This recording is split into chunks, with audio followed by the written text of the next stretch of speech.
Real y es la referente de esta área de independiente de la cual recién hacían ustedes. Así que, Guillito, muchas gracias.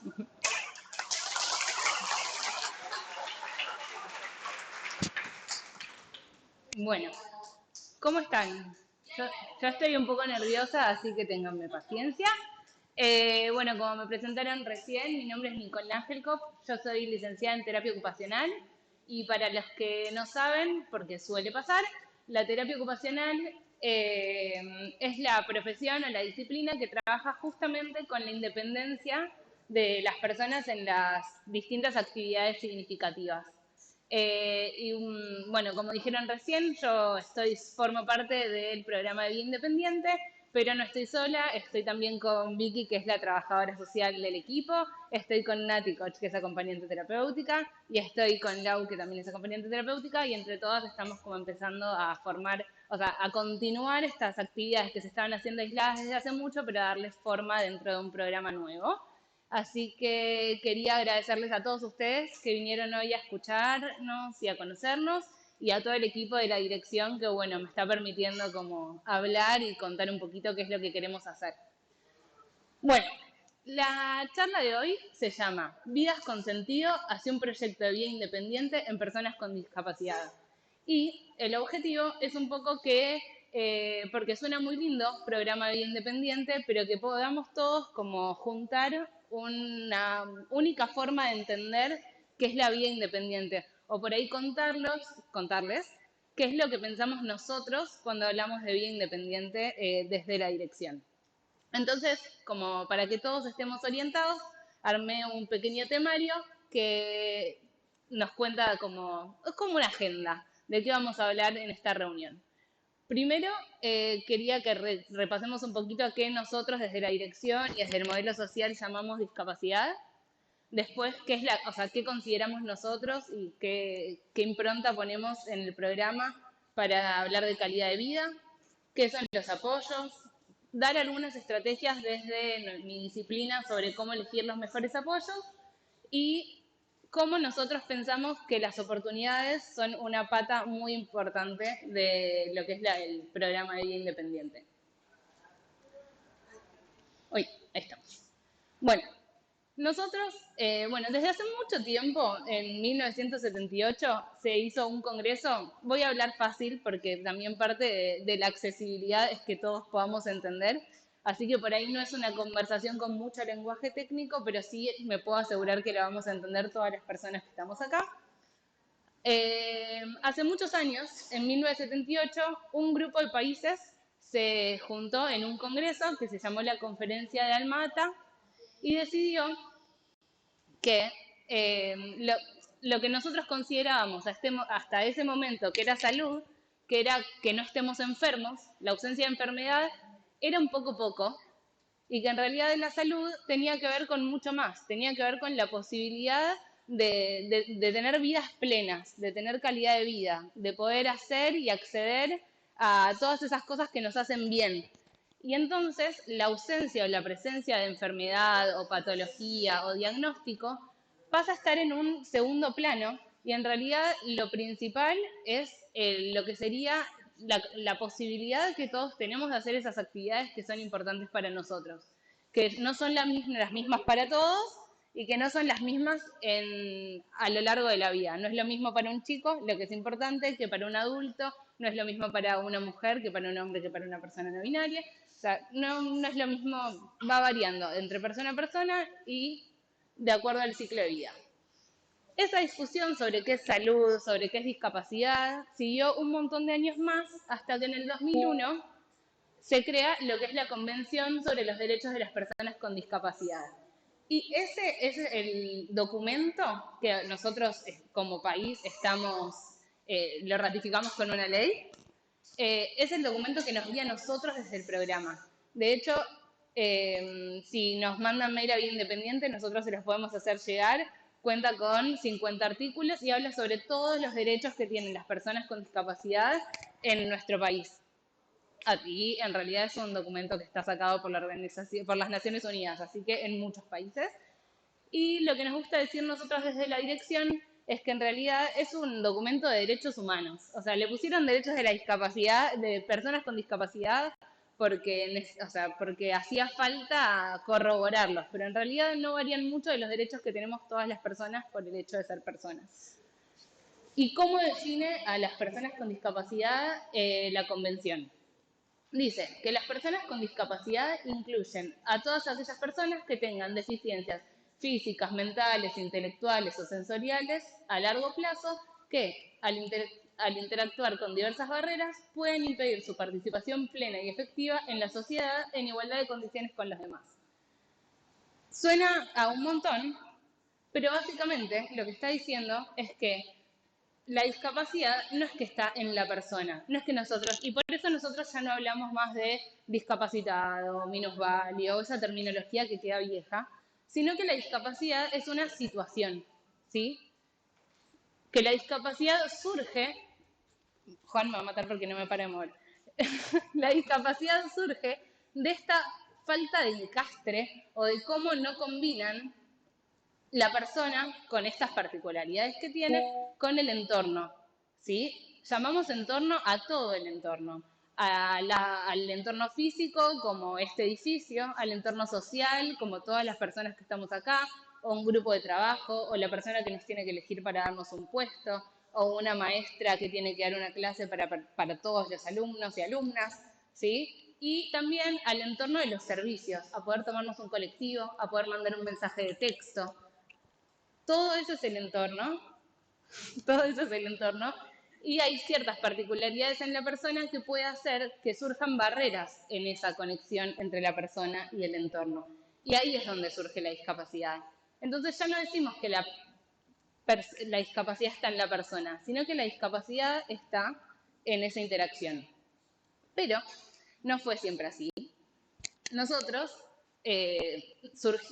partimos del modelo social, pero este modelo, o sea, la forma de pensar en la discapacidad no fue siempre como la pensamos nosotros. Y seguramente ya hayan ido a un montón de encuentros en donde les hablaron de los distintos modelos de la discapacidad. ¿Quién fue alguna vez a un encuentro donde hablaban sobre los modelos de discapacidad? Ahí levantan manos, ahí también, los profesionales seguro, allá también, ¿sí? Entonces, como que lo que quise hacer es hacer un breve resumen, ¿sí? Antiguamente, hace muchos años en la antigüedad, o sea, Edad Media, a las personas con discapacidad, o sea, esto de que la discapacidad era una situación no era visto así, sino que la discapacidad se veía que estaba en la persona. Y encima se creía, tenían como un montón de creencias mágicas sobre que era un castigo divino, un montón de cosas que ahora ya no aplican más. Entonces, ¿qué se hacía? Se las segregaba, se las excluía, incluso medidas más horribles que no queremos ni nombrar. Por suerte, después fueron pasando otras cosas que permitieron resignificar a esto que nosotros llamamos la discapacidad. Después vino la Primera Guerra Mundial, en donde, ¿qué pasaba? Ya no era que vos tenías discapacidad porque habías nacido con discapacidad y un montón de cuestiones que se le asignaban, sino que podía pasar que por distintas cuestiones externas a vos tengas una discapacidad adquirida, como es el caso de los veteranos de guerra. Y empezaron a ver que si nosotros dejamos afuera a todas las personas que tienen discapacidad, perdemos un montón de valor para la sociedad. Y no solo como a nivel, como, ay, qué buenos que somos, perdemos un montón de valor, sino porque las personas con discapacidad, y sobre todo en este caso los veteranos de guerra en este momento, que eran un montón, tenían mucha posibilidad de seguir trabajando, de seguir trabajando, de seguir contribuyendo a la sociedad, ¿sí? Y ahí se cambia a un paradigma que era como más médico. Sí, está bien, incluimos a las personas con discapacidad, pero las queremos normalizar. O sea, la mayoría, la mayoría de las personas somos lo que es normal y nosotros como médicos, como Estado, como profesionales, tenemos que normalizar, rehabilitar, hacer que esa persona pueda moverse como nos movemos todas las personas, o sea, como se mueve la mayoría. Y lamento decirles que hasta el día de hoy hay un montón de instituciones y hay un montón de espacios en los que seguimos teniendo esa creencia, ¿sí? Y esto que nosotros hablábamos antes sobre el modelo social es algo que nosotros tenemos que hacer mucha fuerza y mucha insistencia para poder instaurar, porque todavía hay un montón de lugares en los que se considera que la persona con discapacidad es la que tiene un problema y tenemos que normalizarla, hacer como si eso no existe. ¿Sí? Pero en el año 1970, en la década del 70, en todo este contexto de libertad de expresión y de pensamiento, aparecen las primeras personas con discapacidad que se levantan para reclamar sus propios derechos. ¿Sí? Y surge este movimiento de vida independiente que tiene como lema nada sobre nosotros sin nosotros. ¿Sí? Y se empieza a ver que todo esto que las instituciones decidían por las personas con discapacidad, de alguna forma seguía como haciendo que las personas con discapacidad no tengan voz ni decisión sobre sus propias vidas. ¿Sí? Y ahí es donde aparece el modelo social. O sea, se empiezan a tener un montón de conferencias, charlas, convenciones que terminan diciendo, bueno, sí, a mí me pasó esto, a mí me pasó, tuve una lesión medular, o sí, yo tengo síndrome de Down, pero no es eso en realidad lo que no permite que yo haga las cosas que me son importantes. Es que en realidad si yo quiero ir a trabajar hay una rampa que no me permite pasar, o que entre otro postulante y yo, el jefe elige al otro porque piensa de por sí que yo no voy a poder hacer las cosas. Entonces, la discapacidad ya no está en la persona, sino que está en esta interacción entre las barreras de los espacios, las barreras sociales, los prejuicios y las particularidades que tiene cada persona. Y acá es donde me quiero parar. Todos los que fuimos a convenciones o a encuentros en donde se habla sobre el modelo social de la discapacidad, es como que terminamos ahí, ¿vieron? Tipo, ay, bueno, llegamos al modelo social, ya tenemos el modelo social y ya sabemos que las barreras están en la interacción entre las personas y el entorno. ¿Y qué hacemos? Listo, ya lo sabemos todas las personas. De hecho, supongo que por las experiencias de vida que todos tenemos, todas las que estamos acá ya lo sabemos. ¿Qué hacemos con eso? Eso es un poco lo que queremos pensar desde el programa de vida independiente. Listo, la discapacidad está acá, en esta falta de match, diríamos en Tinder, en esta falta de combinación, ¿sí? Pero ¿qué hacemos para salvarlo? Y ahí es donde, aparte de preguntarnos qué hacemos, siempre me parece que es importante, o sea, yo tengo esta política en mi vida y me parece que también está bueno que la transmitamos desde el programa, no solo hacer, sino saber para qué hacemos las cosas. Entonces, porque a veces uno se engancha y entra en el hacer y voy a esta terapia y salgo de esta terapia y me quedo en este hospital de día y voy y la rutina nos come un poco, pero es bueno que nos paremos de vez en cuando a pensar para qué es que hacemos las cosas que hacemos. Y siento, y me parece que todos vamos a estar de acuerdo, en que el fin último de todas las personas y para los que hacemos todo lo que hacemos es la calidad de vida, ¿sí? O sea, todas las personas tenemos derecho a ser felices y sentirnos plenos. Y ese es el último fin que tenemos que perseguir desde todas las acciones, tanto de las instituciones, en las familias, nosotros en el programa. Y como nosotros nos ocupamos específicamente de personas con discapacidad en nuestra dirección, nuestro objetivo final va a ser la calidad de vida de las personas con discapacidad. O sea, que se sientan plenas, que puedan participar, o sea, básicamente que sean felices. Y en ese sentido, hay dos autores, Shalok y Verdugo, que se ocuparon de mucho tiempo de estudiar qué es lo que a las personas nos hace felices, o qué es lo que las personas llamamos calidad de vida. Y lo que dice es que la calidad de vida tiene 8 dimensiones. Por un lado, para que nosotros nos sintamos plenos y felices, y suena a receta mágica, pero es verdad, tenemos que tener bienestar físico.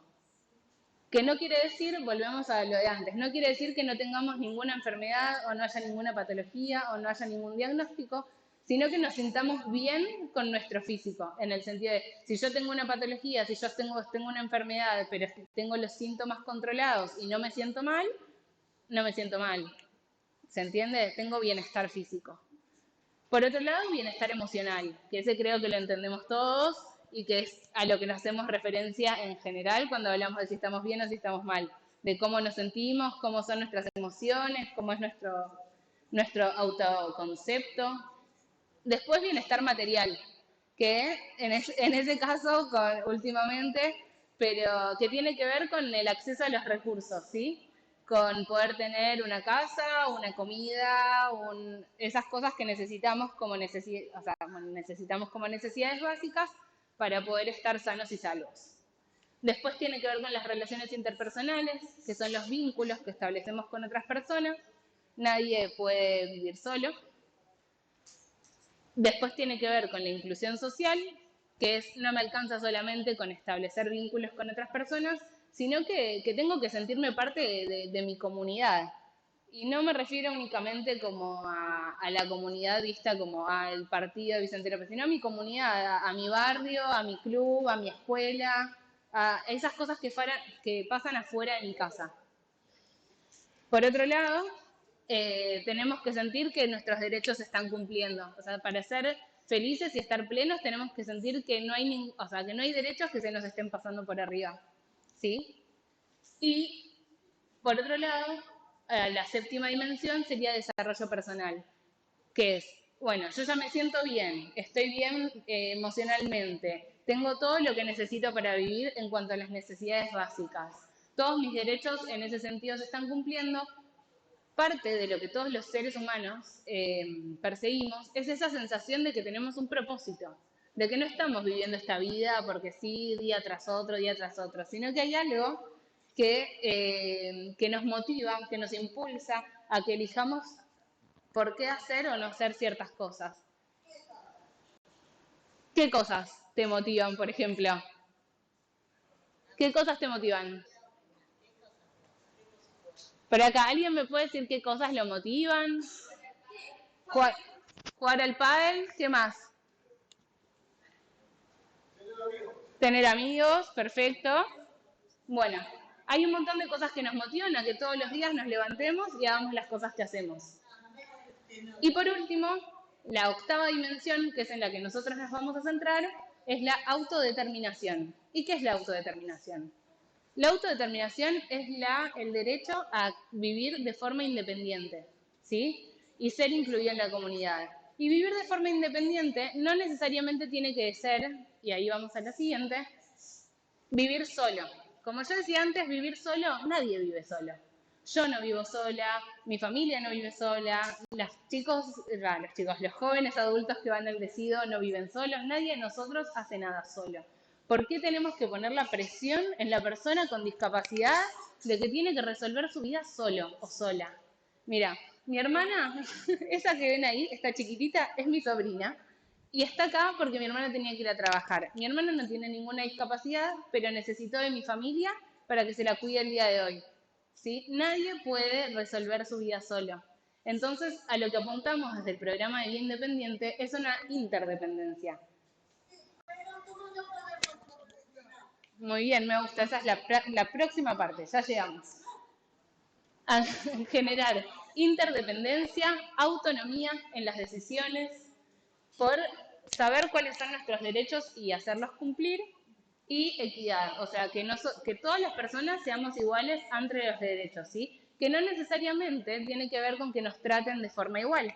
O sea, cada persona puede tener distintas necesidades en el trato, pero sí tenemos que tener igualdad en las oportunidades. Y ahí voy a responder esa pregunta, o intentar responder esa pregunta. ¿Cómo hacemos para todo esto? Para buscar esa calidad de vida, para perseguir este objetivo que hablábamos antes. Bueno, lo que necesitamos hacer es generar dos cosas, principalmente. Apoyo y oportunidades, ¿sí? Para que funcionen como un puente entre esto que hablábamos del entorno y la persona. ¿A qué consideramos apoyos nosotros desde el programa de vida independiente? Son todos los recursos y estrategias que mejoran nuestro funcionamiento humano y nuestro bienestar, aumentando nuestra capacidad y potenciando nuestro rendimiento. Y los apoyos pueden tomar distintas formas. Pueden ser lo que conocemos o lo que técnicamente conocemos como tecnología de asistencia, que son, ya les voy a contar, simplificación de la actividad y asistencias de otra persona. O sea, estos apoyos pueden tomar un montón de formas distintas y cada persona va a ir formando la red de apoyos de acuerdo a sus propias necesidades. En cuanto a lo que es tecnología de asistencia, son todos esos dispositivos materiales que nos ayudan a poder concretar una actividad. Hay algunos que nosotros como asociamos más a la discapacidad, como la silla de ruedas, los comunicadores, pero en realidad hay un montón de dispositivos que nos ayudan a hacer la vida diaria. Los anteojos, por ejemplo, son un dispositivo de asistencia. Y veo acá que hay un montón de personas que usan anteojos, que tienen certificado y que no tienen. Por otro lado, hay otros dispositivos como agendas, almanaques, cualquier cosa que ayude a que una persona haga mejor sus actividades, potencie su rendimiento, potencie su bienestar, puede ser considerado un apoyo, ¿sí? Hoy en día, 100 millones, o sea, esto lo saqué de la Organización Mundial de la Salud, 100 millones de personas necesitan productos de asistencia y se prevé que para 2030 más de 200 millones de personas en todo el mundo requieran al menos uno de estos productos. O sea, o una silla de ruedas, o unos anteojos, o un audífono.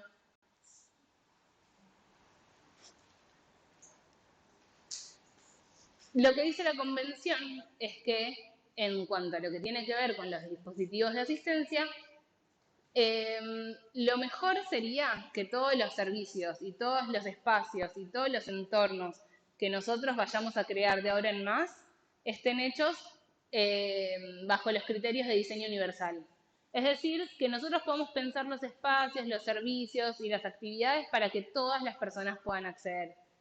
O sea, que todos los edificios tengan rampas y baños accesibles, que todos los servicios estén, o sea, todas las páginas de internet estén en lectura fácil, que se pueda pensar en que cuando entremos a un edificio tenga la señalización en braille. O sea, que todas las personas podamos usar las mismas cosas. Y que podamos, en cada caso, si es necesario, hacer algunos ajustes razonables, ¿sí? Que son modificaciones y adaptaciones que no impongan una carga desproporcionada o indebida. O sea, nadie está esperando que todo un servicio se modifique por una persona. Pero sí hay algunas cositas que podemos modificar para que todas las personas podamos acceder a los mismos servicios. A ver. Porque ahora justo viene una imagen muy linda. Y es que estos ajustes razonables, nosotros a veces pensamos que hacer un ajuste razonable es un trabajo re arduo, y en realidad capaz que son las mismas cosas que usamos todos, pero usadas de distinta manera. Así que les dejo una imagen que para mí lo grafica muy bien. Por otro lado, nosotros hablamos de las distintas formas que puede tener los apoyos, ya hablamos de los dispositivos de asistencia, otro tipo de apoyos puede ser la simplificación de la tarea. Hay veces que las tareas son muy grandes y muy difíciles, pero nosotros podemos hacer una partecita, o podemos delegarnos entre varias personas determinados pasos de la actividad para que la tarea sea más sencilla para todos, ¿sí? Y eso, ya no me quiero adelantar, pero es algo recontra recomendable cuando nosotros, si somos apoyo de una persona con discapacidad, podemos usar para ir entrenando la autonomía en esa actividad. A veces capaz las personas con discapacidad, a veces capaz mi hijo, mi primo, mi hermano no puede hacer toda la actividad, pero sí podemos ir sumando partecitas que sí puede hacer hasta que entrenemos la actividad en general. ¡Ay, me fui!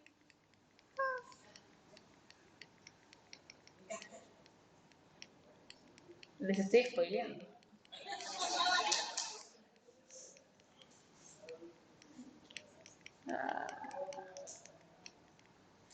Muy bien.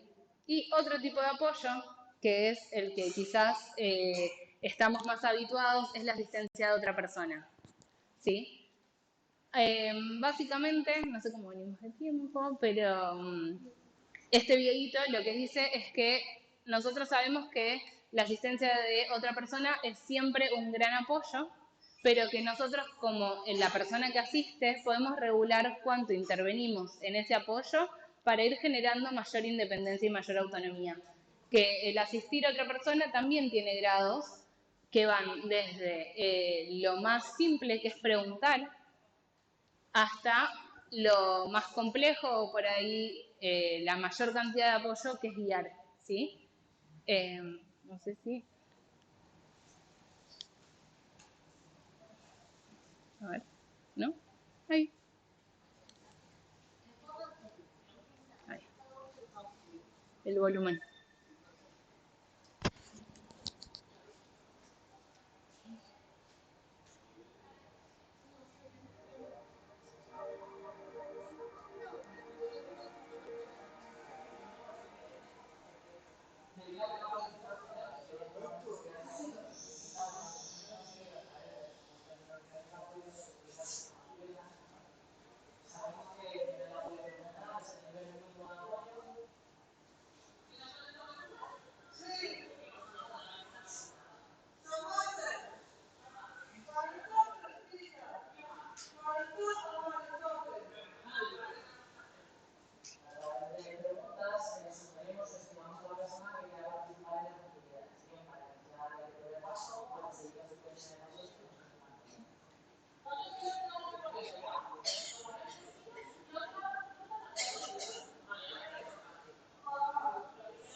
Ahí está hablando la acompañante terapéutica de la chica, que lo que hace es no decirle cómo resolver las situaciones.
Bueno, este es un video de una organización española que se llama Plena Inclusión.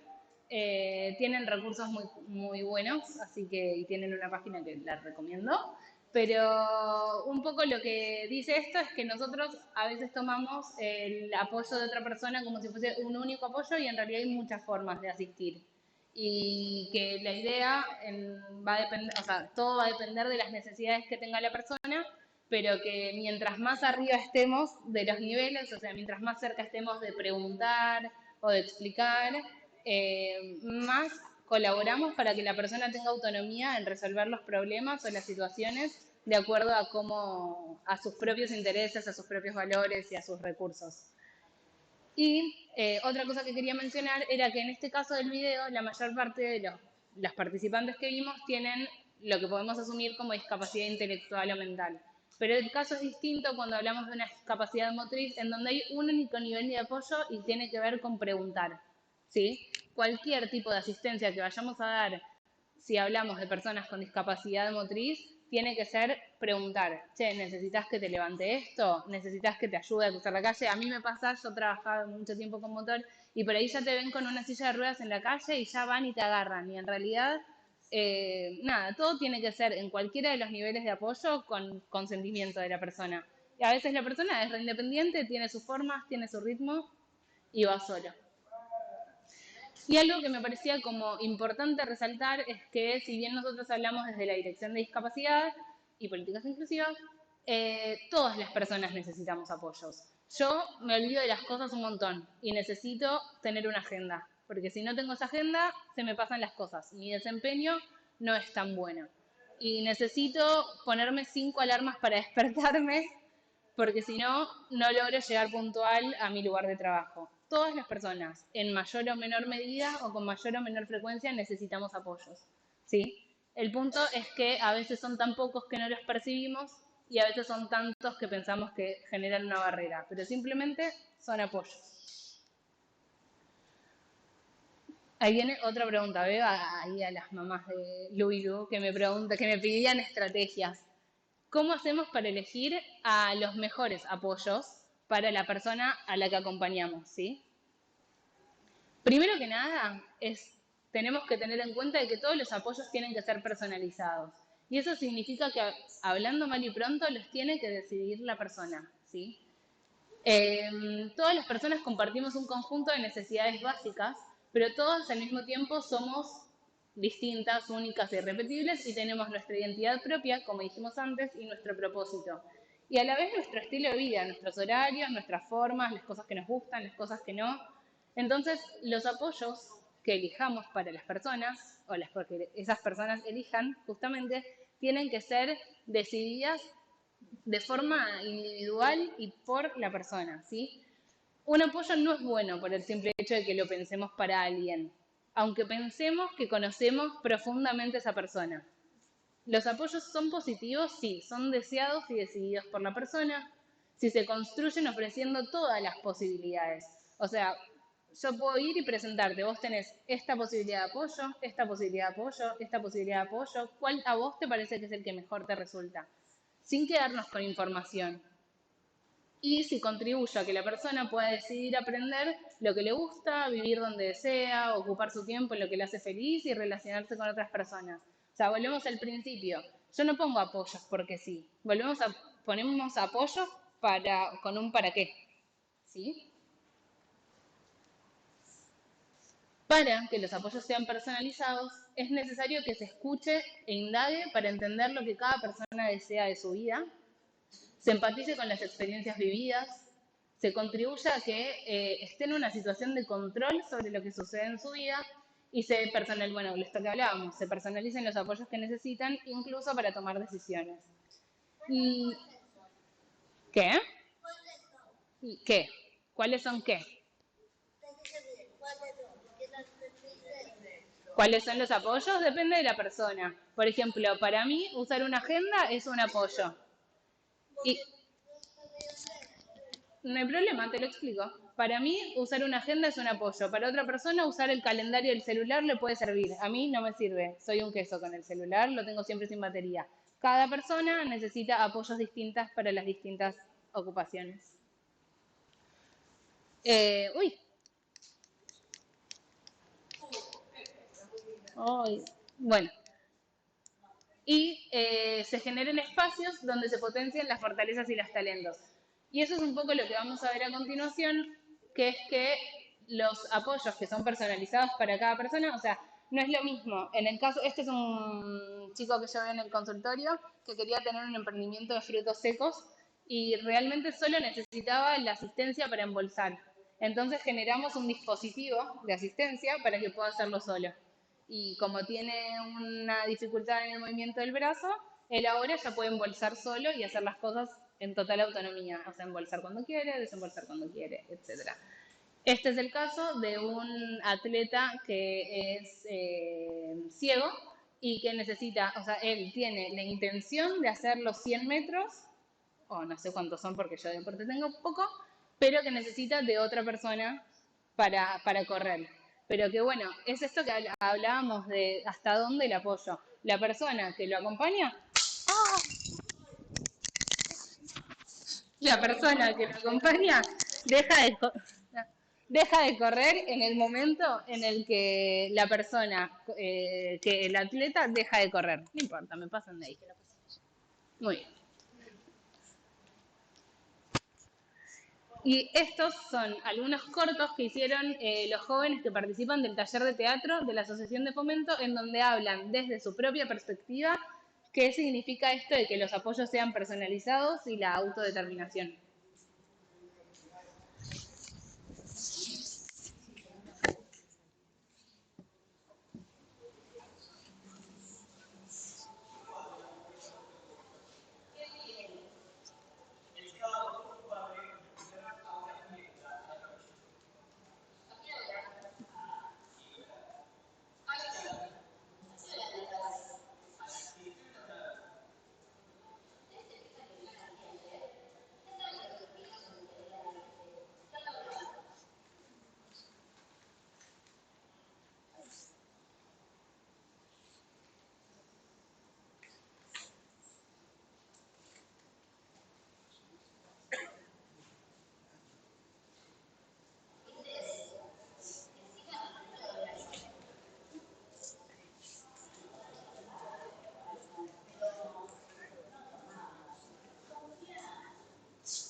Pero sí, todos estos cortos que hicieron los jóvenes de teatro están en nuestro canal de YouTube, para el canal de YouTube de la Dirección de Discapacidad y Inclusión. Así que son tres cortos que hablan justamente de esto. O sea, los tres, por ahí la temática que nos atraviesa es que justamente algunos actúan de ser los padres o la familia y otros actúan de ser ellos mismos. Y lo que hacen es invertir los roles, ¿sí? Se empiezan a preguntar qué pasaría si fueran ellos, porque si fueran ellos tenemos que le dicen a su propia familia hasta qué hora te gusta ir, te parece ponerte eso, para qué vas a usar la plata de la pensión, ¿sí? Empiezan a preguntarse qué pasaría si ellos como adultos se le dicen a su familia. Así que véanlos, están muy buenos.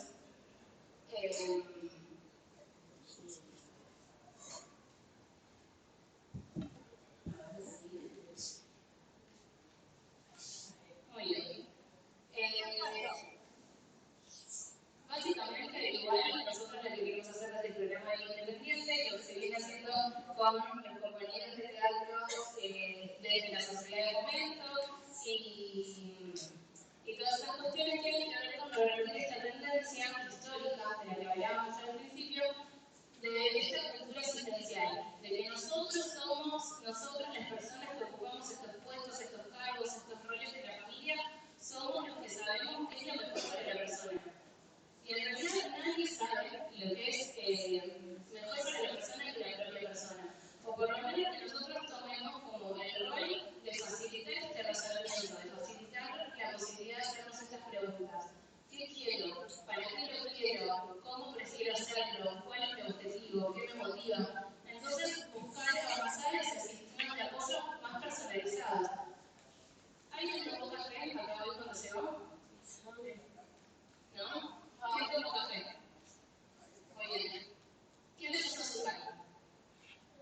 ¿Y quién le puso leche? Ah, todas. ¿Quién tomó mate con cerebros? Familia. ¿Quién tomó café? ¿Quién tomó mate? Lo mismo pasa con los apoyos, ¿sí? Que nosotros tengamos acá café no implica que todas las personas tengan que tomar café.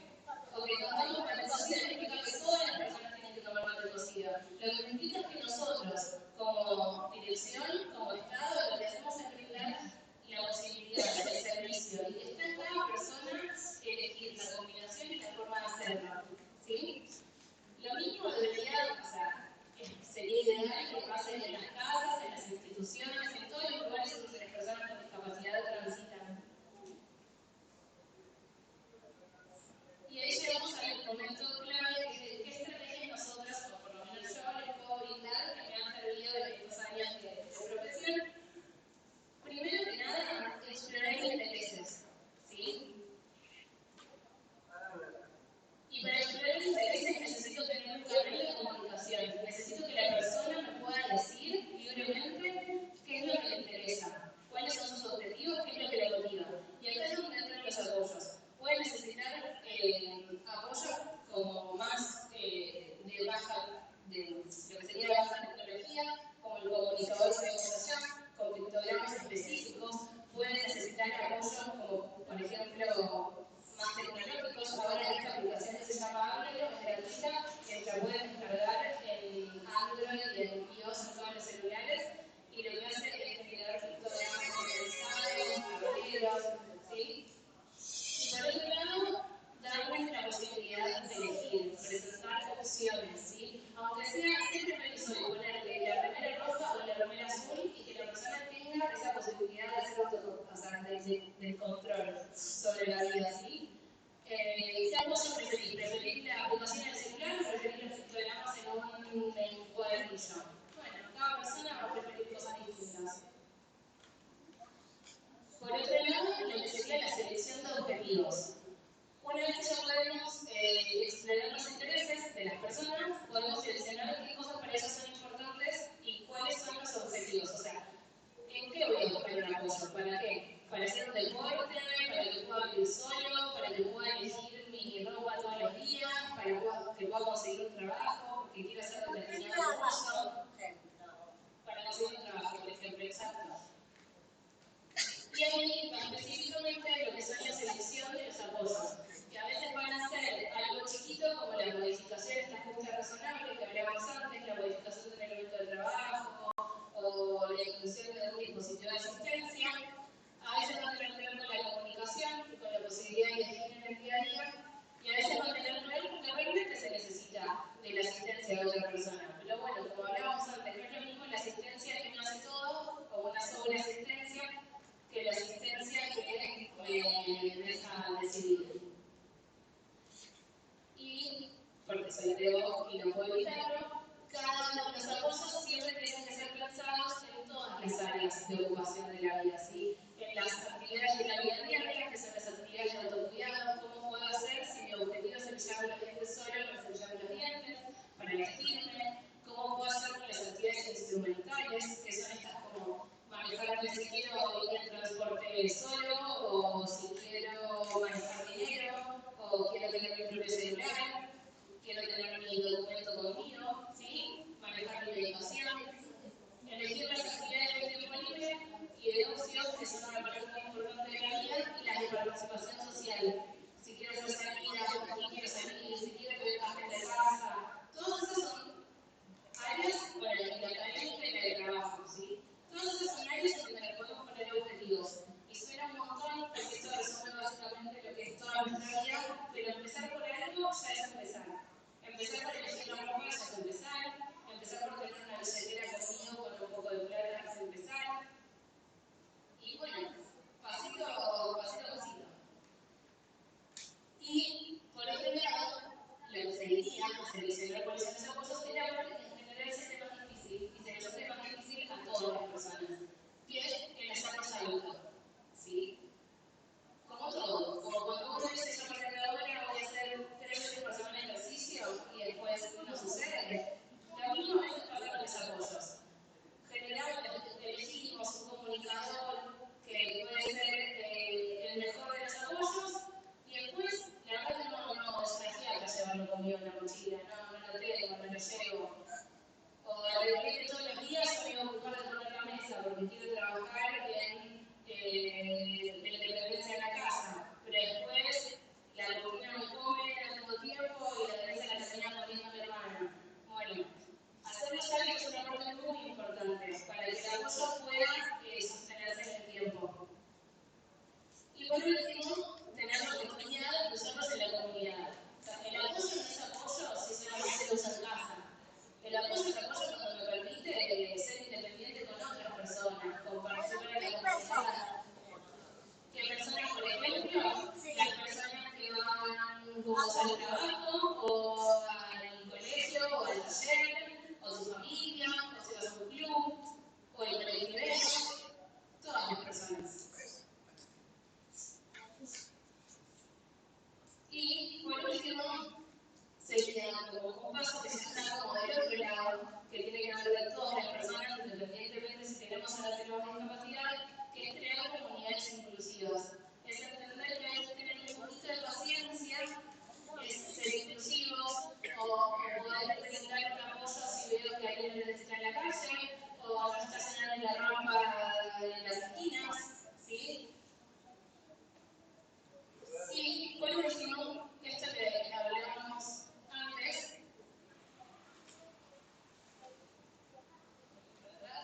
pero bueno, lo que hablábamos antes sobre el puente es que si vamos a seguir con esta línea que hablamos de plantear objetivos, seleccionar apoyos y polarizarlos en la comunidad, es poder tener oportunidades, ¿sí?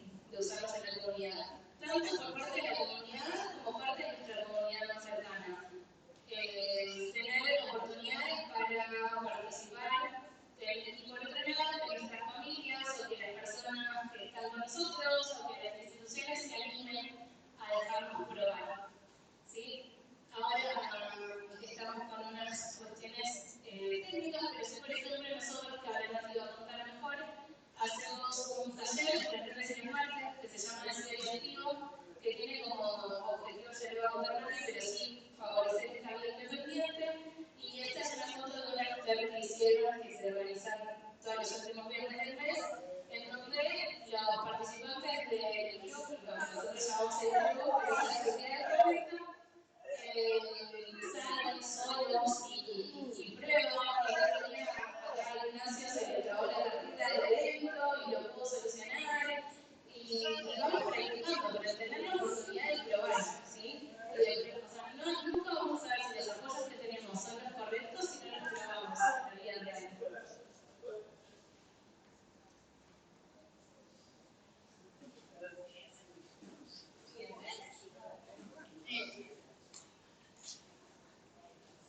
Y bueno, ahora vamos a la presentación del programa.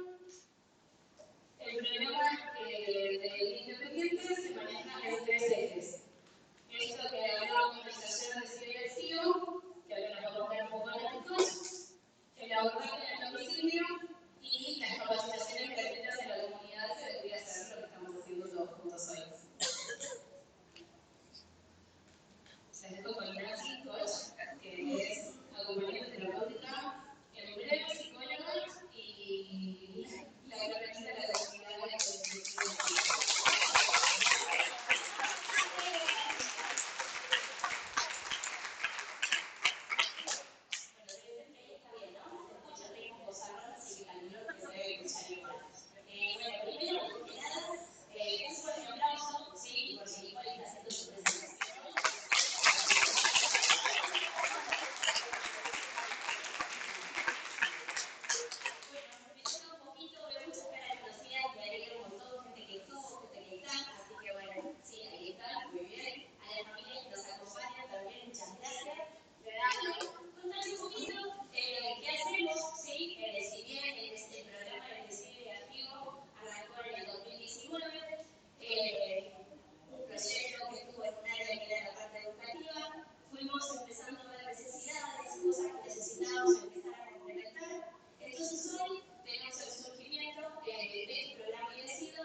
Voy por acá, perdón. Entonces ahí nosotros lo que tenemos es como mucha amplitud para empezar a trabajar. Necesitamos sembrar las bases para poder arrancar, Entonces, arrancamos con esto. Primero, nuestro abordaje grupal, que tiene que ver con las habilidades sociales, tiene una sede, ¿sí? Que está descentralizada y está en la Sociedad de Fomento, que está en Agustín Álvarez, 1538 en Florida, ¿sí? Pusimos una fotito por las dudas, ¿sí? Como si tienen que ir a buscar en internet y empezar a investigar. Bueno, si aparece la fotito ya saben dónde queda. Eso también es algo que queríamos presentarle. Ahí no van solamente personas que tienen discapacidad o con discapacidad, ¿sí? Se descentraliza y se trabaja para que todos puedan tener una vida activa social, ¿sí? Donde podamos cruzarnos con diferentes personas, ¿sí? Y esto es muy importante, ¿sí? El profesor que está acá, Fabián Cerón, es el que está ahí comandando esta sede, y el que es responsable de tener la presentación, a veces con los papás, con las personas que pasan, de preguntar, de difundir, de abordar a cada uno de sus hijos, ¿sí? Pasamos a la otra hojita. Y acá un poquito empezar a mostrarle cómo arrancamos, ¿sí? Empezamos con un terapista ocupacional, Germán, allá por el 2019. Empezamos con todo lo que tiene que ver el abordaje. Estamos con 9 participantes. Hoy llegamos a casi 15 participantes, ¿sí? Las diferentes actividades que hacemos al día de hoy, a ver si alguno de ustedes se empieza a encontrar en alguna fotito de por acá. Y empezamos a trabajar todo lo que tiene que ver con higiene, ¿sí?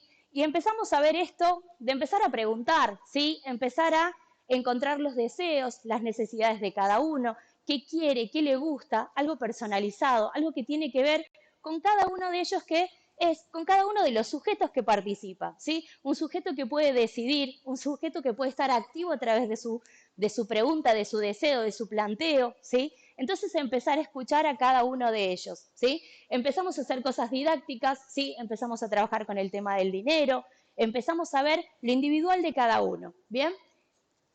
Compartimos aparte un momento, ¿sí? Que será una hora, pero es un gran momento, ¿sí? ¿Y cómo hacemos este proceso? ¿Bien? Primero arrancamos con la difusión, ¿sí? Que esta es la difusión masiva que se hace por los medios.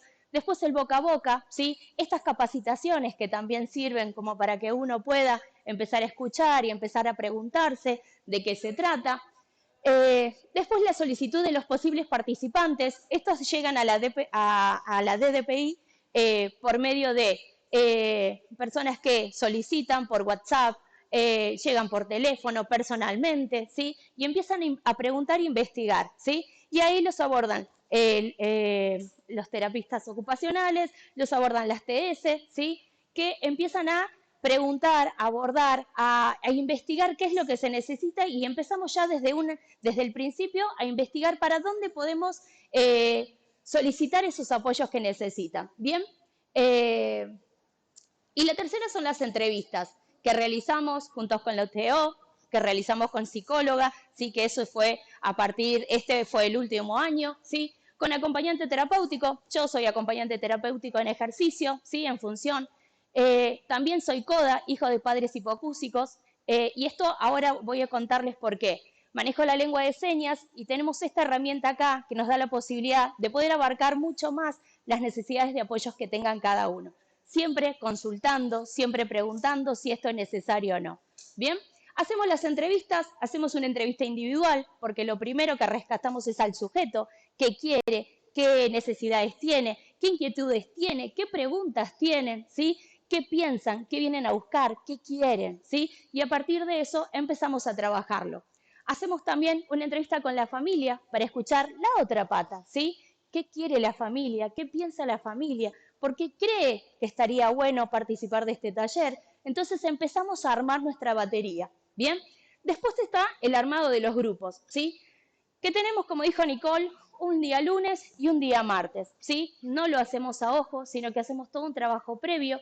Este trabajo previo es para ver con qué necesidades de apoyo cuenta, ¿sí? Con qué necesidades de apoyo necesitará, si estas son más o menos, y a partir de eso empezamos como a armar nuestra primera idea de dónde van a estar cada uno de los participantes, ¿bien?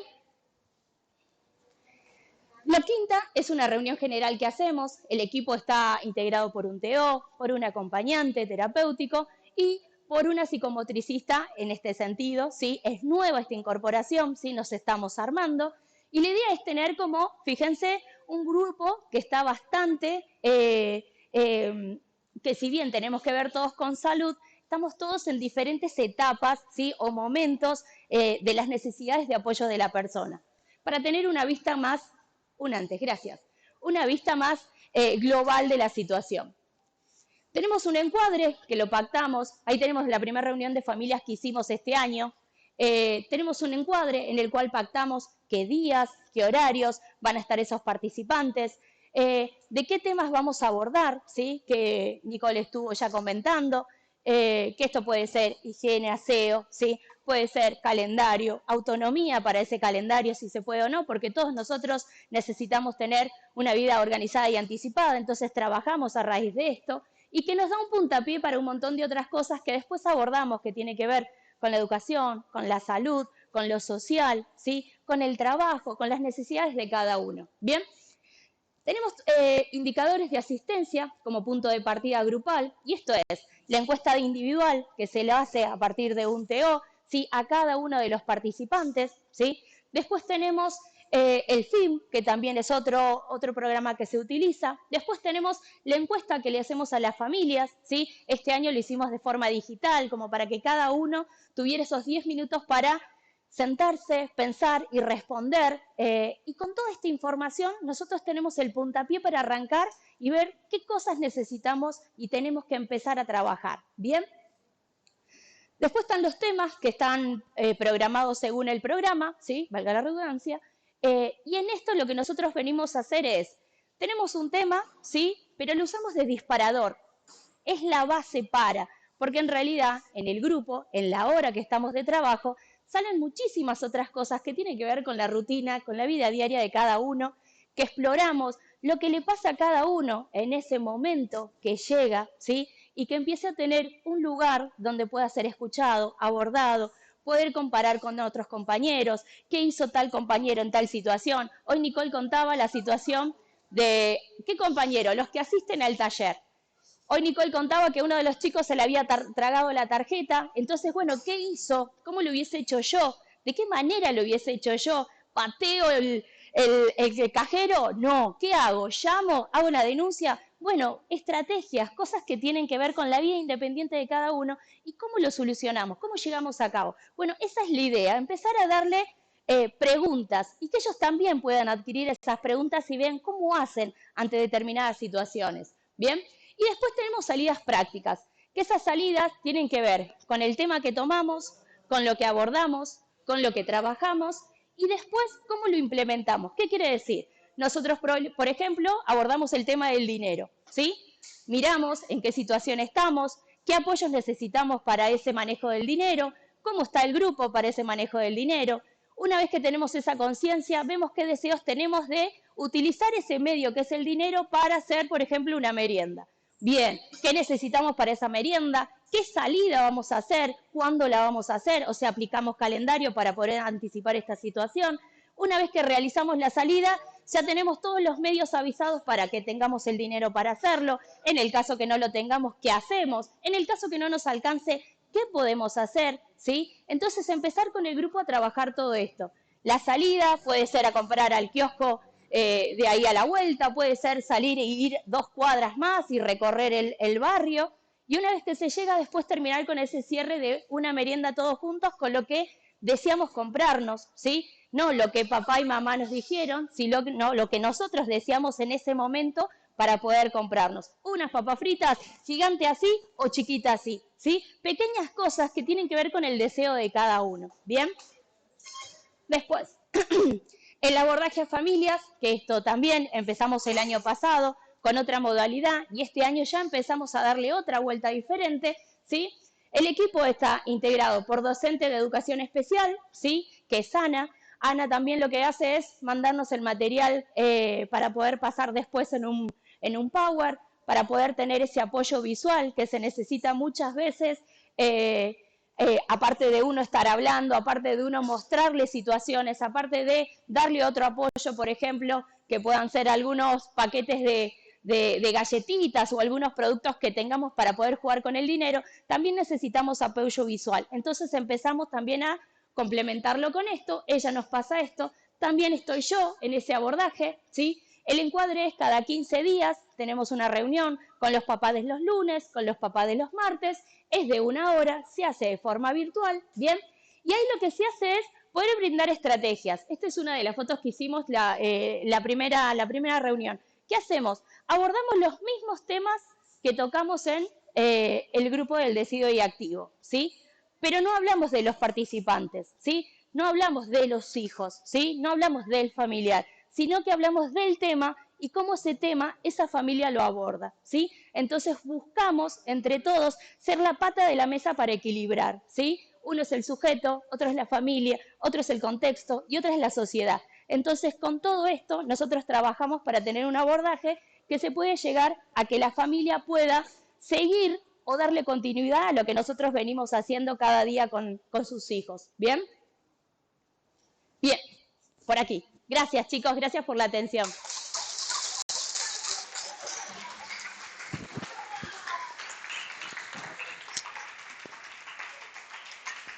Bueno, como les contaba antes, el programa tiene 3 patas, el Decido y Activo, que le acaba de explicar espectacular Nati Koch, las jornadas abiertas a la comunidad como esta, en donde la idea es abordar temas. Después les vamos a dejar una encuesta para que ustedes también puedan ponernos qué temas les gustaría que abordemos de acá en adelante. Y lo nuevito también sería que tenemos ahora abordaje en domicilio. ¿Y de qué consta este abordaje en domicilio? Se hace una entrevista en el domicilio de la persona, o sea, en principio la persona se acerca a la dirección, puede escribirnos por WhatsApp, tienen todos los datos en los flyers que le mandamos por WhatsApp o al mail de Vía Independiente y gestionamos una entrevista en el domicilio para detectar necesidades de apoyo. La entrevista inicial la hacemos yo, terapista ocupacional, y Vicky, trabajadora social, y después en el caso en el que se detecte necesidad de determinadas estrategias o apoyos se gestionan ahí, y si se necesitan algunas sesiones con acompañante terapéutico, también se pueden brindar según sea el caso. Hay ciertos criterios de inclusión que ya los vamos a ver después cuando tengamos la entrevista. Y finalmente se pueden hacer estas sesiones de acompañamiento en el domicilio para destrabar quizás algunas cositas que pueden después favorecer el desempeño. Y bueno, las jornadas en la comunidad, que pueden ser, como en este caso, apoyos y estrategias de vida diaria, manejo de dinero, sexualidad. La idea es que podamos ir como construyendo entre todos sobre qué queremos charlar. Así que muchas gracias. Y lo que trajimos hoy es como nuestra propuesta, pero también queríamos contarles, nos parece como lo responsable, si justamente nosotros hablamos de la personalización de la persona con discapacidad, es que también los chicos bueno, les digo a los chicos como les digo a todos los chicos, los jóvenes, los señores que vienen al club, puedan contar un poco su experiencia. Así que los voy a entrevistar. ¿Quieren sentarse? Bueno. Oh, vení, dale. No te vas a hacer ahora el... Bueno, él es Fer y él es Fede. Ellos van al club hace mucho, incluso antes que yo entre a la dirección, así que la tienen mucho más clara. Y la idea era que cuenten un poco qué es lo que hacen en el club y qué talleres hacen. Bueno, todos los días. Y bueno, los talleres que hago son de fútbol, vóley, sesiones latino, murga, percusión latina, de todo un poco. Fer se hace todo, todos los talleres. ¿Y vos, Fede?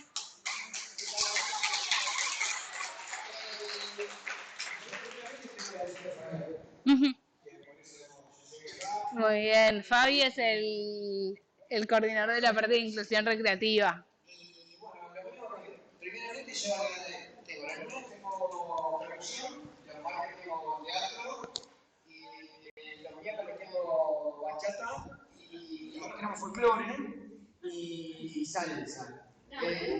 Sí, los jueves tenemos fútbol y los viernes tenemos volei, hoy, Newcom, claro. Muy bien.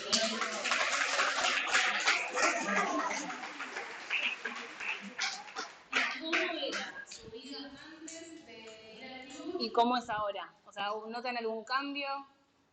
Bastante cambio. Le quiero agradecer ante todo a Fabi que nos abrió las puertas del club, a todos los profes, Y bueno, mi vida cambió a partir de empezar a ir al club, como de que el ámbito es distinto, conseguí más amigos. Y bueno, acá lo tengo al lado a un amigo del alma, Federico, que cumple años. Es verdad, hoy es su cumpleaños. Y bueno, mi vida cambió mucho, en el sentido de ser más independiente, más autónomo en la prestación de activo. Quiero agradecerle a Nicole, a la otra profe, y bueno, a todos los que nos apoyan día a día para que vayamos creciendo y apoyemos y demos nuestro granito de arena para que salga mejor todo. ¿Y vos, Fe, cómo cambió? Mi vida cambió un montón, porque yo, por ejemplo, a la mañana en mi casa, ¿qué hacía?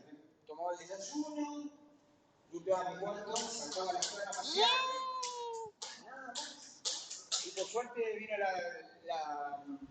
la persona que me vino a tocar la puerta de mi casa, que fue una trabajadora social, y me dijo de este lugar que poder yo conocer y hasta el día de hoy estoy muy contento de todas las actividades que hago. Inclusive las que hicimos en el Río, con la banda de percusión de los cachorros y bueno, eso para mí fue lo.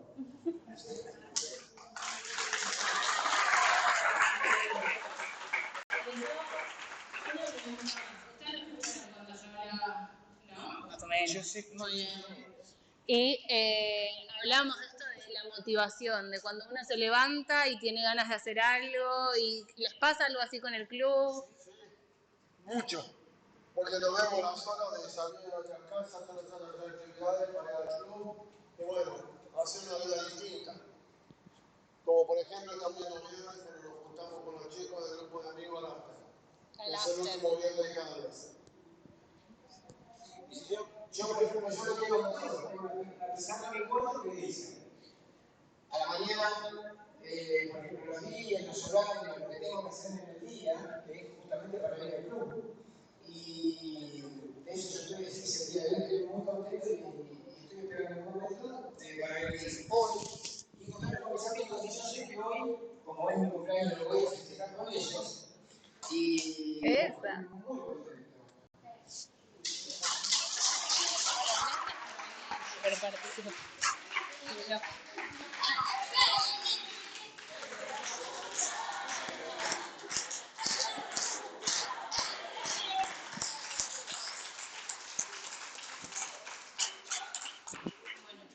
¿Quieren agregar sobre la independencia de las personas con discapacidad?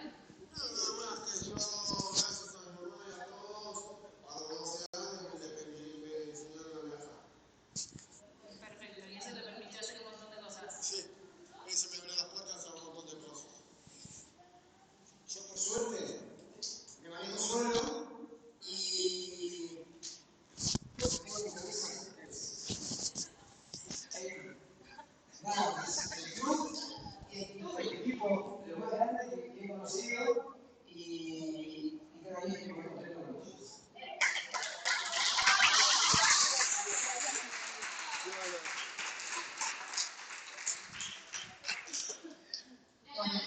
Y yo estoy presentando gente.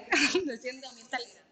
Bueno, un poco el siguiente invitado es amigo personal mío, de hecho. Tiene que ver y lo elegí para que venga porque a mí su historia y lo que hace de su vida me parece muy inspirador y me parece que a veces nos paramos nosotros a hablar de discapacidad y en realidad como que seguimos haciendo que un montón de prejuicios de que las personas con discapacidad no pueden hablar de sí mismos o que no tienen vidas interesantes o que lo que sea, lo seguimos como llevando adelante. Entonces mi idea era como, bueno, yo invité a mi amigo Gatónimo para que nos cuente un poco de su historia de vida y porque a mí me resulta muy inspirador independientemente de en silla o no en silla. Bienvenido. Bueno, les cuento un poco. Él es Juan María Nimo, también conocido como Gato Nimo. Tiene una vida muy interesante y muy activa. Tiene una lesión medular, que ya nos va a contar un poco qué le pasó. Y bueno, no sé si quieres. nos va a contar un poco qué le pasó y, o sea, hizo de todo. Corrió TC, corre en motocross, hizo danza aérea. Bueno, no hay muchas cosas que no haya hecho en esta vida, así que un poco que lo conozcan. Es muy influencer, así que... Bueno, primero, bueno, dije agradecerle por el espacio, por la invitación. Cuando me invitó, le dije hacerlo lo más descontracturado posible. Yo soy. ¿Qué es esto? ¿Qué me está poniendo? Una grabación. ¿Una grabación de qué? Ah, perdón, perdón. Eh, Me parece que estos espacios son fundamentales. Yo desde que entré no paro de escuchar y apreciar lo que se ha avanzado, lo que era hace unos años y lo que se va avanzando. Y así todo lo que falta todavía, no solamente quizás en el avance con respecto a todo lo que se fue cambiando generacionalmente, con normas, con leyes que nos van permitiendo a las personas con discapacidad o no, que se van ampliando derechos, pero también la importancia de estos espacios para que se den a conocer, para que el resto de la sociedad por ahí que está muy lejos o que se creen estar muy lejos de todos estos aspectos, puedan un poco incluirse, puedan un poco ver, porque yo siempre digo, acá no tenés clase social, sexo, religión, clase, color, nada que te exima de que algo te puede llegar a suceder. Y si te sucede saber que hay una continuidad, y por eso es importante que todos los factores puedan participar de estos espacios. Yo recién escuchaba a los chicos desde el lugar que hablan del club, del espacio, de cómo conviven, de lo que los incluyó, les abrió la cabeza, les dio la posibilidad de sentirse, de valerse. Y eso es lo importante. Y todos esos clubes, todos esos lugares tienen que ser mucho más difundidos y tienen que ser mucho más respetados y tienen que ser mucho más acompañados por... Y acá también vale rescatar la posibilidad de que el Estado esté atrás de esto, de que el Estado pueda estar, porque el Estado debe estar presente. Muchas veces somos sujetos de estar todo el tiempo como en la queja, ¿no? Somos vistos como que para el resto estamos todo el tiempo en la queja. Si no tenemos rampa, porque no tenemos rampa, si no hacen la rampa, porque la rampa está mal hecha. O sea, no somos una cuestión de queja, sino que necesitamos, yo siempre digo que en lo social o en la vida diaria estamos con ejemplos tontos que por ahí vamos a ir conversando, te das cuenta del lugar que ocupa la discapacidad en la sociedad y cómo uno se siente quizás marginado de distintas posibilidades que se estuvieron hablando también, que tienen que ver las posibilidades en las que tenemos que estar inmersos o tenemos que tenerlas, pero muchas veces no dejan de ser nada más que una cuestión de lindas palabras que después cuestan un montón poder hacer las prácticas. Pero bueno, en definitiva, agradecer por el espacio. No sé, Nicole, si me vas a ir haciendo algunas preguntas, me voy presentando o como quieras. Bueno, yo soy Juan María Nimo, tengo 35 años, ya soy nacido y criado en la ciudad de Neuquén, en la Patagonia, para muchos quienes no conocen. Hace un tiempito, post pandemia, me empecé antes de estar yendo y viniendo por una actividad deportiva, después de tener un quiebre en lo económico y demás post pandemia, la posibilidad deportiva se me dio de instalarme acá bueno, en Capital. Pero bueno, desde muy chiquito, a los 4 años de edad, me inicié en el mundo del deporte motor. Primeramente en el karting, después por cuestiones dirigenciales eso no prosperó y mis viejos me sentaron arriba de una moto, actividad que mi vieja la mamó de muy pequeña porque es hija de uno de los pioneros del motociclismo, que allá por los años 50 y pico empezaron a tener las primeras motos de cross, los primeros equipos. Y mi viejo una apasionada la actividad, pero que viniendo de una familia muy humilde nunca la pudo desarrollar, así que lejos de hoy vale aclararlo, de ser un mandato de lo que mi padre no pudo, lo que mi madre no pudo. Yo soy el menor de 4 hermanos y cada uno tuvo la opción de elegir el deporte que quería o la actividad que quería. A mí se me dio por el motociclismo, hice mi carrera deportiva en el motociclismo hasta tener mi lesión. Yo me subí a los 4 años, a los 18 años, después de haber tenido toda mi carrera deportiva y en uno de los mejores momentos tuve una caída y a partir de ahí... ¿Sí? Pasa que me estaba atormentando todo, no sé qué. A partir de ahí tuve una caída, la lesión medular, adquiero mi discapacidad, por eso obviamente me desplazo en silla. Y bueno, en mi incumbencia de luego superar la parte crítica, de querer seguir en el deporte motor, en ese momento quería subirme en auto de carrera, difícil poder lograrlo, pero bueno, finalmente después de varias actividades pude convencer de que estaba en condiciones de poder hacerlo, y ahí mi vida siguió transitando dentro del deporte. Pero bueno, para no irnos muy por arriba de todo, por ahí Nicole va centralizando algunas cosas, ¿no?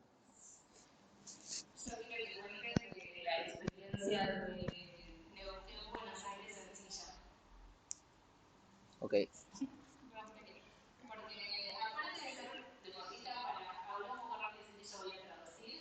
El Eduardo, desde que tiene 4 años, hace motociclismo, sí, moto. Sí, sí. Y luego a los 18 le hicieron la moto, aunque ahora ya volvió a la moto solo. En el medio pasó por el TC, pero aparte hace otro tipo de cosas como desafío, como para promover esto de justamente lo que hablamos acá, de que todas las personas se proponen un objetivo y tienen las condiciones dadas, pueden lograr cosas como inimaginables. Así que él decidió estudiar la vida en silla desde Neuquén hasta la película. Así fue.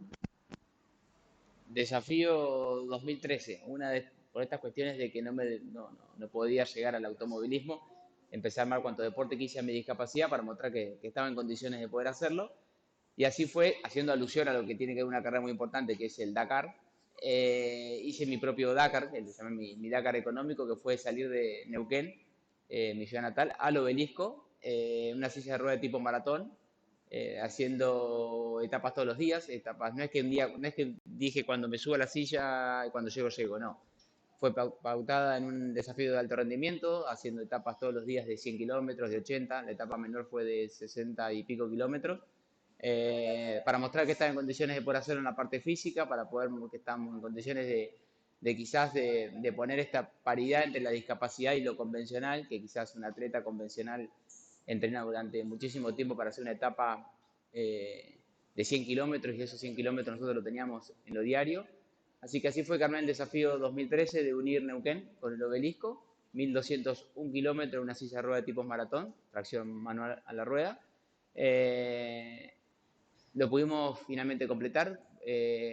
Aparte de eso, tuvimos la posibilidad de hacerlo un desafío solidario, porque íbamos haciendo una especie de recolección de elementos ortopédicos en desuso, como bastones, sillas de ruedas, andadores, y después lo que toda campaña lleva, como ropa, alimentos, juguetes, y eso lo íbamos levantando, una especie de pasamano, es decir, lo que se levantaba en el tránsito en cada etapa, desde salida de Neuquén hasta la primera etapa, que era Regina, que eran 100 kilómetros, lo que se levantaba se dejaba ahí, y a la siguiente, así toda una especie de pasamano, ubicando objetos por ahí más precisos que se necesitaban para personas puntuales.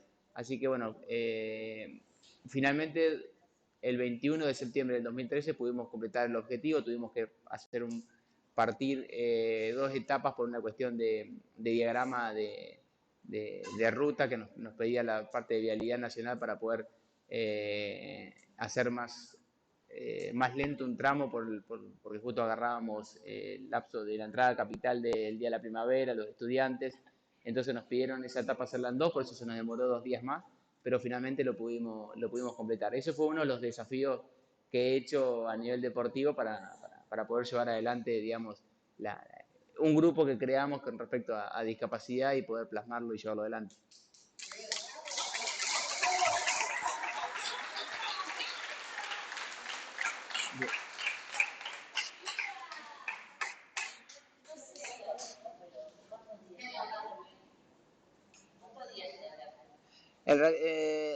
Salimos el 1 de septiembre y llegué el 21 de septiembre. Pasa que en el medio en realidad eran 18 días con 2 días de descanso, pero bueno, tuvimos un día de descanso, lo tuve completo en Bahía Blanca cuando completé los primeros 600 kilómetros. Se descansó, llegué un domingo, se descansó todo el lunes y al día siguiente continué. Y otro día de descanso lo tuve completo en Azul, cuando completé otros 300 y pico más, que faltaban 300 para llegar acá. Hicimos un día completo de descanso y después, bueno, se nos varió un día más por el tema de que nos pidieron entrar a Capital un día siguiente por el tema del tránsito.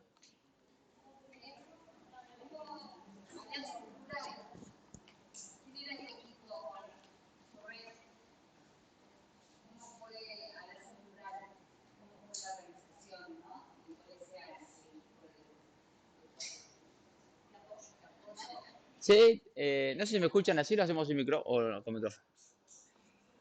Sí, siempre tengo la costumbre de hablar en plural porque siempre las cosas han ido costando demasiado y no las pude hacer o no las hubiese podido hacer de manera particular y solo. Siempre tuve un grupo de gente que me acompañó, primeramente mi familia, siempre mi madre, mi padre, mis hermanos, mis hermanas y obviamente un grupo de amigos. En este caso, el desafío 2013 yo lo reuní con o sea, con 4 amigos, uno que estaba encargado de la parte de filmográfica, porque en realidad eso se documentaba todo para poder establecer un récord a nivel mundial.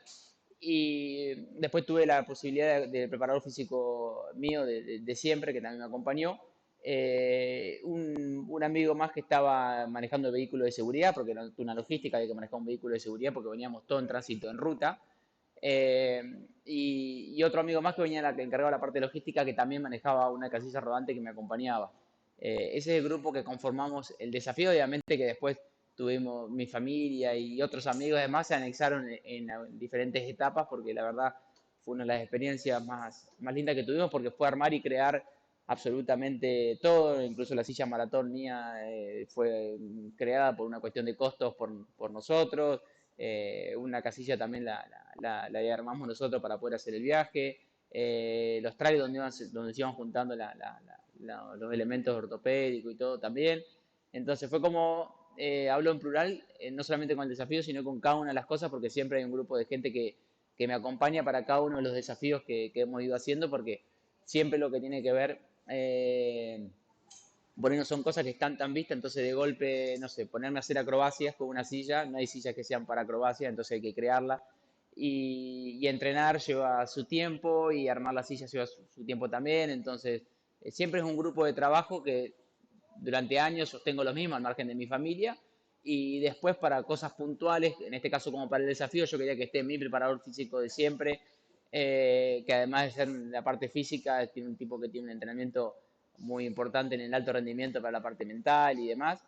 Entonces, después siempre a cada uno de los desafíos que vamos optando, al margen de mi grupo, con el que yo me siento cómodo y demás, trabajo con diferentes personas aplicadas específicas para ese desafío. Entonces, si voy a hacer una carrera de moto, le sumo el equipo que yo considero, o para el automovilismo lo mismo, o para la acrobacia, o para el baile, siempre me reúno, digamos, del mismo grupo de gente y voy sumando de acuerdo a los que tienen conocimiento al desafío por hacer, digamos.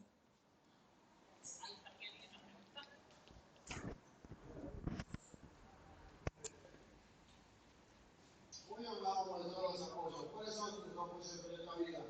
¿Qué te llevaron a hacer todo esto? ¿Cuáles son tus objetivos para este año? Sí, sí. Mira, mis apoyos siempre fueron, primeramente, si te hablo de los afectos, como decía recién, creo que mi vieja y mi viejo, o sea, mi familia en sí, tengo la suerte y la posibilidad de tener una familia que me banque y me acompaña, porque muchas veces, a través, yo lo he escuchado hablar hace un rato, ¿cómo era el nombre? Natalia, perdón, de lo que tiene que ver la sobreprotección y el miedo, ¿no? Que muchas veces interfiere en las personas con discapacidad. Tengo la particularidad de ser hijo de Eddie, que es asistente social. O sea, toda mi vida estuvimos conviviendo con la parte social, por así decirlo. Entonces, siempre fuimos criados desde un lugar donde la contención y demás es fundamental para poder ir logrando cosas. Tengo la suerte de tener una familia que después de lo que me sucedió muchas veces, la gran pregunta es cómo te dejan subirte una moto de nuevo o cómo te dejan subirte un auto. Y bueno, primero con la tranquilidad de que uno le da la posibilidad de que uno entrena y lo hace esto como un profesional, no es que a mí se me dio por volverme a subir un auto, una moto, lo que sea, y lo hice de golpe. Entreno para cada cosa mucho, para darle la tranquilidad, pero después tengo la contención y el apoyo y la banca de ellos, de entender de que la vida continúa, y entonces siempre me sostengo ante cada uno de los proyectos que voy a iniciar a través del afecto y acompañamiento de mi familia principalmente. Después de mis amigos, obviamente también. Y como objetivos para este año, eh, he tenido la posibilidad, este año hicimos un impasse en el automovilismo, porque bueno, muchas veces todo esto suena muy bonito, pero hay muchísimas frustraciones, hay muchísimos miedos, hay que romper muchísimos tabú. Una vez estás tratando de pelear para sostenerte en un nivel de elite, donde la persona con discapacidad no está considerada parte de eso, de un medio, entonces tenés que luchar y pelear y sostenerte, eso no es fácil. He decidido tomar un impasse este año con el tema del automovilismo y buscar nuevos desafíos que tienen que ver con la moto en este caso. Así que estamos armando un lindo desafío, calculo, para este año, que justo van a ser 10 años del desafío de Neuquén al Obelisco. Así que, pero bueno, ya cuando lo tenga terminado, le digo a Nicole que te lo comente.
Bueno, Neuquén, primeramente, es mi provincia, pero para mí es maravilloso. Tiene, como decís vos, reúne todo la parte, digamos, de turística muy linda por sus ríos, por sus lagos, por la enormidad de agua que hay en diferentes sectores y por sus bardas y por la parte prácticamente a esto, o sea, lo que tiene que ver seco, seco, seco y de golpe por ahí tenés zonas de mucha humedad, pero con respecto al desafío en sí, como decís vos, tenés mucha pendiente. Yo para el desafío 2013 me entrené durante 70 días arriba de un rodillo, no menos de 8 horas diarias. O sea, simulé lo que sería el desafío, que es lo que yo más o menos iba a estar entre 8 y 10 horas, depende de las etapas, porque hay etapas que pueden ser muy cortas, o sea, cortas estamos hablando, como dije recién, 68 kilómetros, pero de mucho viento en contra. Es zona de mucho viento, que si estaba a favor era buenísimo, pero si estaba en contra podía ser una complicación. Entonces, más o menos planificamos esa cantidad de inconvenientes en un prorrateo de cantidad de horas que yo iba a estar mínimo arriba de una silla. Entonces, calculamos más o menos que yo no iba a estar menos de 8 horas diarias arriba de una silla, entonces eso fue lo que simuló en un rodillo. Se colocó la silla, una silla similar a la que iba a utilizar, en un rodillo y ahí estuve durante 70 días, no menos de 8 horas diarias, dándole a la rueda. Y bueno, finalmente nos resultó bien. Pasa que teníamos que tener la seguridad de evitar lesiones, porque si yo me apoyaba las manos, al otro día seguramente eso no me iba a permitir continuar, si me lesionaba un hombro, tenía que evitar alguna posibilidad de escara, era mucho tiempo, muchas horas, iba a tener frío, calor, que eso no me produciera ninguna escara, entonces, bueno, de entrenar todo eso fue, o tener en cuenta todos esos factores, lo que hace rico también el programar un desafío, porque tenés que estar muy meticuloso en un montón de factores que no se te tienen que pasar para que eso te imposibilite poder cumplir el objetivo. Usé 28 pares de guantes durante el desafío y fui utilizando diferentes posiciones también en las piernas. Y después lo que hice puntualmente con mi grupo, bueno, la parte física, la parte del desafío, digamos, me ayudó mucho Diego, que era el preparador físico que comentaba, donde por ahí yo había etapas que decidí hacerla prácticamente solo, si eran 10 horas, prefería hacerla solo, tranquilo.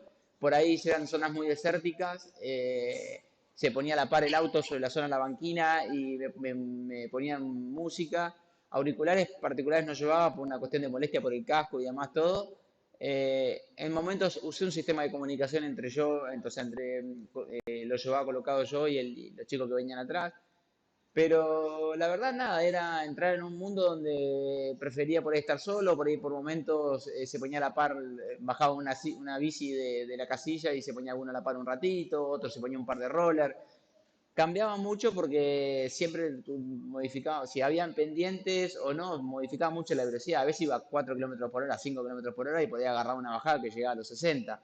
Entonces eso iba variando mucho, pero si era plano, por ahí alguno se ponía a la par para poder escuchar un poco de música o charlar de cualquier cosa.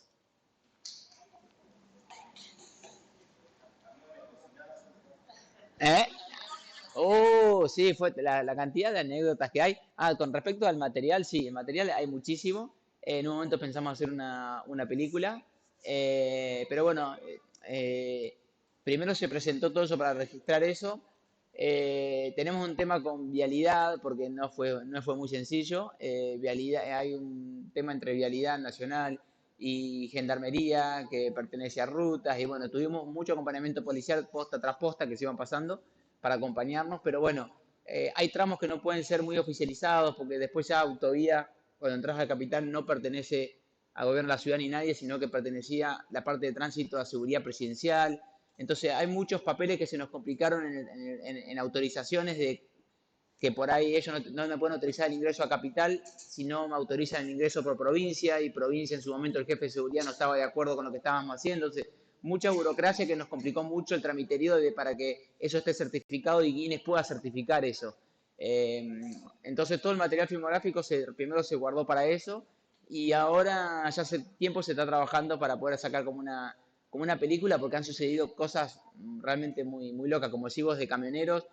Y bueno, lo mismo que te pasa en la vía pública, que por ahí venís cruzando una calle y te corre la señora con la estampita o un crucifijo para dártelo, para darte la fuerza. Bueno, lo mismo me pasó a lo largo de 1201 kilómetros. Camioneros que se bajaban, bocinazos, gente que se acercaba a donar. Había cosas que fueron realmente muy fuertes. Me pareció en un pueblo cerca de Tres Arroyos, un pueblo muy chiquitito, donde nosotros a cada pueblo que ingresábamos o que se terminaba la etapa, generalmente nos acompañaba no solamente la policía del lugar, sino que los bomberos o algo para hacer un recibimiento y ir hasta el lugar donde dejábamos los elementos y todo. Y cuando estaba por llegar a Tres Arroyos, se me adelanta un vehículo de los bomberos y me dice, mira, dice, faltan unos 20 kilómetros para llegar a Tres Arroyos. Dice, pero acá, dice, 5 kilómetros más adelante hay una entrada a un pueblo de muy chiquitito, dice, donde hay una familia que te quiere dar unas donaciones. Dice, ¿puedes parar un segundo al costado? Sí, le dije, no había problema. Cuando paro, me están esperando, hacía mucho frío, me están esperando una garita de colectivos, y era una familia muy numerosa dentro de un auto. Bueno, se bajan, me dice, no, dice, vengo a entregar todo esto, dice, porque era de mi nena, dice que mi nena ya no lo va a utilizar más. Y me bajaron, no sabes la cantidad de cosas, andadores, ortesis, juguetes, de todo. Se notaba que era una patología muy severa, y que era una nena por la cantidad de juguetes que también nos entregaban. Bueno, muy, muy emocionado la persona de los, se van. Cuando se van al rato, el bombero se me acerca y me dice, no, yo está muy emocionado, dice, porque vienen de darle sepultura a su hija. Y todas esas cosas eran como, todo el tiempo te ibas encontrando con diferentes circunstancias que te van pegando, digamos, en lo anímico, porque uno en realidad lo mío era un desafío personal y físico, pero se le sumó el lado, como te digo, solidario, con una de las cosas que hacemos, y te vas encontrando con estas cosas que no dejan de sorprenderse y de reflotarme siempre, que soy un convencido de que por ahí la- la- la realidad siempre supera la ficción, como se dice. ¿Eh? Sí, tenemos el récord, pero no lo tenemos establecido porque nos falta una certificación que nos haga eso, que esos kilómetros.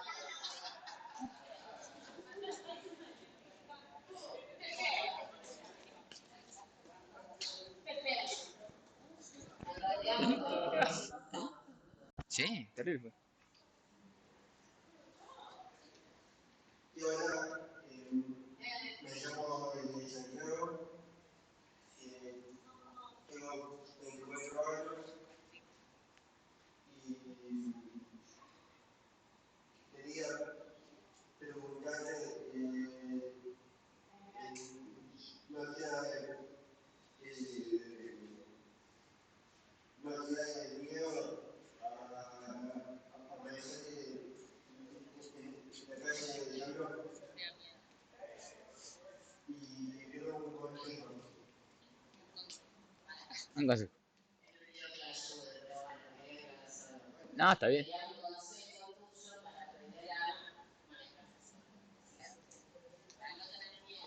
Ah,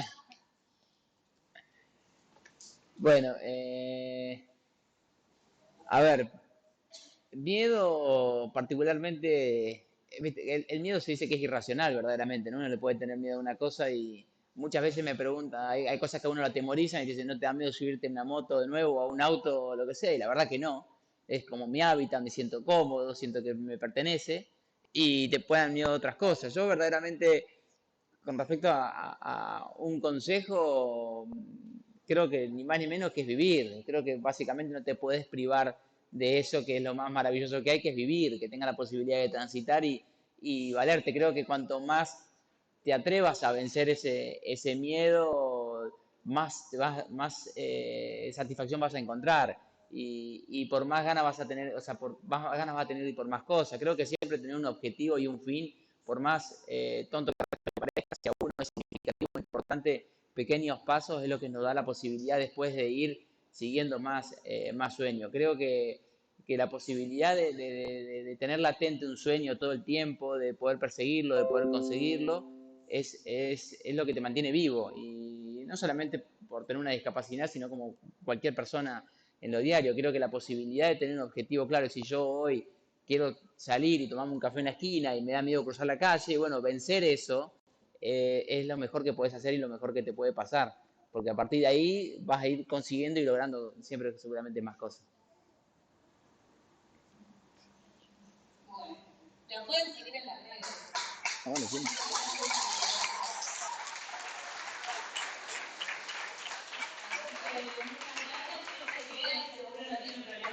¿Eh? Como Juan Gato Nimo. Sí, Juan Gato Nimo, tanto Juan Nimo. ¿Esto? Sí, como generalmente están todas como Juan Nimo o Juan María Nimo o Juan Gato Nimo.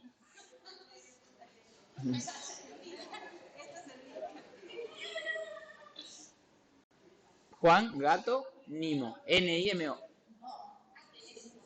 Ahí va. Ah, la otra. Gati.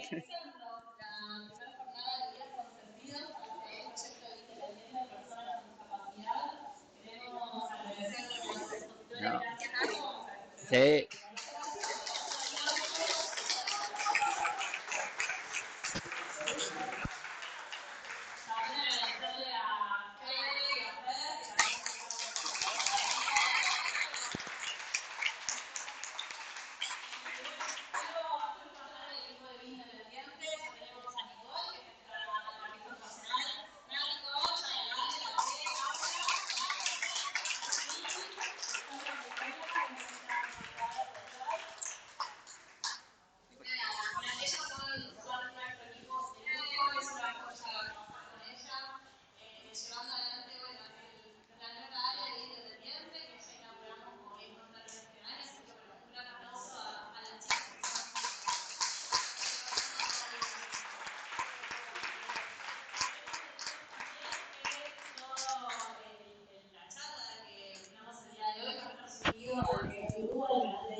Los videos también de los chicos del club